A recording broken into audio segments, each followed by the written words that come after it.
They built 21 rental cabins on my land, cut down every tree my late wife planted, paved over her resting place, and called it progress. But while they were busy stealing my life's work, they didn't realize every dollar they thought they were earning was already flowing into my bank account. It all began with a flash of pink, a violation notice bright as a wound zip-tied to my front gate. Trespassing on common land. That's what it said, my land. I'd lived there for 26 years, 11 acres of woods, a pond, and a rocky hill my wife Kate named Stillwater Hill. I was a county surveyor for 40 years. I knew every inch of that boundary better than my own reflection. Still, the HOA said my fence crossed into their community greenbelt. They gave me 7 days to remove it, or they'd do it for me and send me the bill. I laughed at first until I saw the new survey stakes hammered deep into the ground, 100 feet inside my property. Bright orange flags marked the start of something bigger. I followed those stakes through the pines over the hill and straight into a clearing by the pond. There were power lines staked out in red water lines in blue. Foundation marks. Someone was planning to build on my land. I drove straight to the HOA office. It smelled like chlorine and cheap air freshener. Behind the desk sat Karen Delaney, president of the HOA, perfect blonde hair, white blazer, that frozen pageant smile. "Mr. Branson," she said sweetly, "what brings you in?" I dropped the violation notice on her desk. "This is wrong. That's my land. Been mine for 30 years. I unfolded my survey map, the one I'd drawn myself back in the day. Parcel 7B. The development ends right here." She barely glanced at it before pushing it back with a manicured nail. "Per our master plan, that area's been rezoned as part of Phase 3. The board voted months ago. It's a community enhancement project." "Enhancement," I said.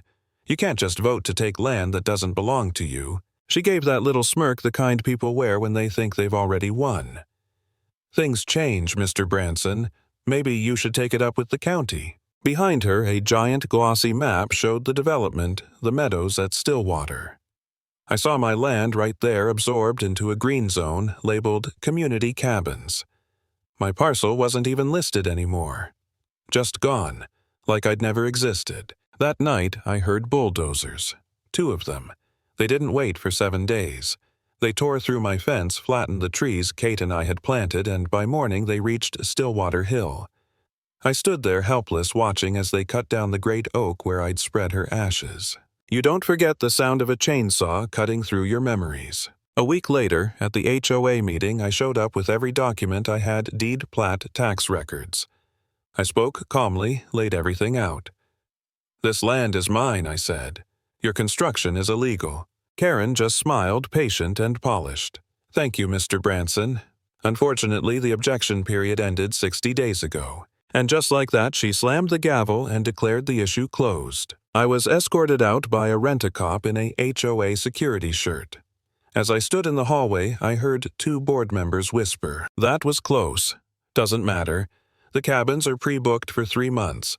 Big payday's coming. We just have to keep him quiet." Big payday. My blood went cold.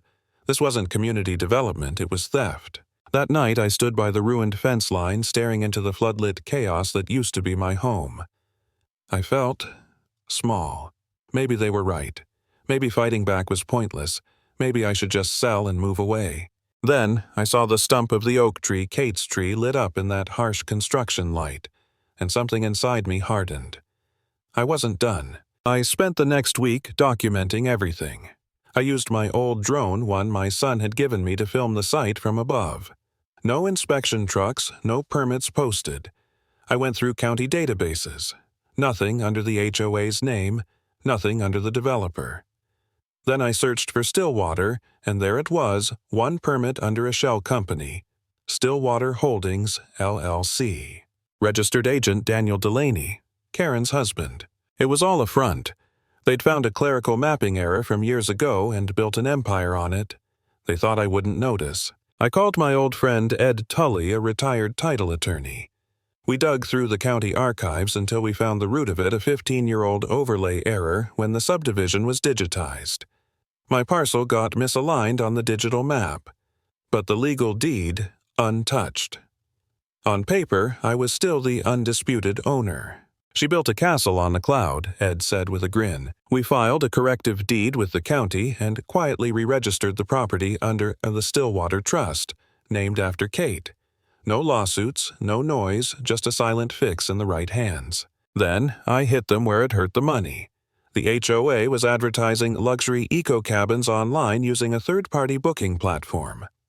I sent the payment processor a formal notice ownership dispute, corrected deed, attached legal verification, enclosed. 3 days later, they replied, "All future revenues will be redirected to the verified landowner." That was me. So, while Karen strutted around the community bragging about her eco-cabins, every dollar from those bookings, every single one was pouring quietly into my account. 6 weeks later, she held a big HOA meeting. Cabin project revenue update, the agenda said. The room was packed. She stood there in her power suit smiling for her moment of glory. Thanks to our efforts, she said, we've already cleared over $8,000. Polite applause. Then the treasurer Arthur shuffled his papers and spoke up. Actually, there's an issue. We haven't received any deposits. Karen's smile faltered. What do you mean? Arthur's voice cracked. The bookings are real, but the money's gone elsewhere. The crowd murmured. Karen snapped. It's a technical glitch. That was my cue. I stood up from the back. Not a glitch, I said. The money's going to the rightful owner. The room fell silent. Because you built those cabins on my land. I walked to the front, laid out my documents. Original plat map, corrected deed. Corporate filings showing her husband's name, and finally the confirmation email from the payment processor. Then I plugged in my flash drive. The projector lit up with drone footage bulldozers tearing through the pine's foundations poured over Kate's oak tree. A woman gasped. Someone shouted, "Is that true?" The crowd erupted. People were on their feet, shouting over each other, "Resign, resign." Karen tried to gavel the room back to order, but her hands were shaking. She fled before it was over. I thought that would be the end of it. But a few nights later, my dog started barking. I looked out and saw a flashlight moving through the dark. It was Karen prying open the construction trailer with a crowbar, yanking out survey stakes like she could erase the truth. What she didn't know was that my neighbor Mark had just installed new night vision cameras after a string of garden thefts. The footage caught everything. By morning, I had the video in my hand. I went straight to the sheriff's office. The deputy watched it in silence, then said, "Sir, we'll take it from here." The fallout was swift. Local news ran the story.